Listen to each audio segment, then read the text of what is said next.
Hi everyone, Nick Wagner Sr. In today's video, we're going to talk about work at home etiquette and the things you need to know to make sure that you're successful while working at home.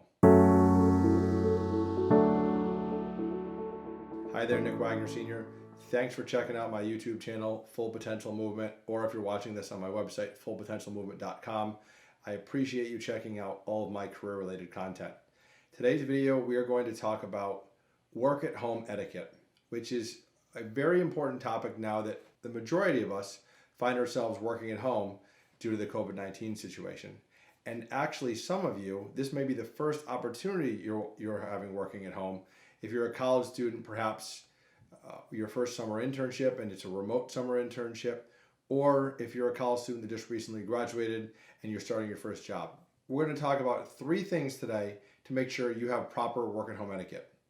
Tip number 1, and you can see behind me, you want to make sure that if you are on video, which you probably will be in many of your conference calls, that whatever's behind you is appropriate for work. So as you can see by mine, it's very clean. There's not a lot here. The only thing you can really see that is maybe a personal artifact is the growth chart over there for my kids, and that's it. Whatever you have to do to clean up your workspace to make sure that whatever's on video is appropriate, I think that's extremely important. You don't want anything that could offend anyone behind you while you're on video. Number 2, you want to make sure you have the right clothes on. Just because you're working at home does not mean you don't have to dress nicely. For guys, I'm wearing a polo. For females, maybe a nice top. I'm not saying you have to get completely decked out to work at home, but you don't want to necessarily throw on a hoodie or a ripped t-shirt when you're going to be on video with your colleagues. So just think about what you're wearing, because that still is important even though you're working at home. And then the third thing, and I know this one is really hard to control, what's going on in your house or your apartment or where you're living that might be an issue for what you're doing from a work perspective.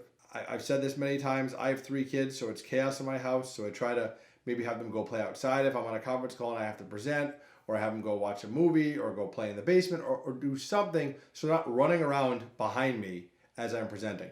This is not always possible, but you do want to try to coordinate with whoever else is in the house or apartment and let them know, hey, I'm on a video call, I'm presenting, could you just make sure maybe you keep it quiet, there's no yelling, etc. So just think about what might be going on in the space that you're working while you're on that call. I hope these tips helped. I know it's a very difficult time for many people, but I thought this would be very relevant for a lot of you that are now working at home for maybe the first time.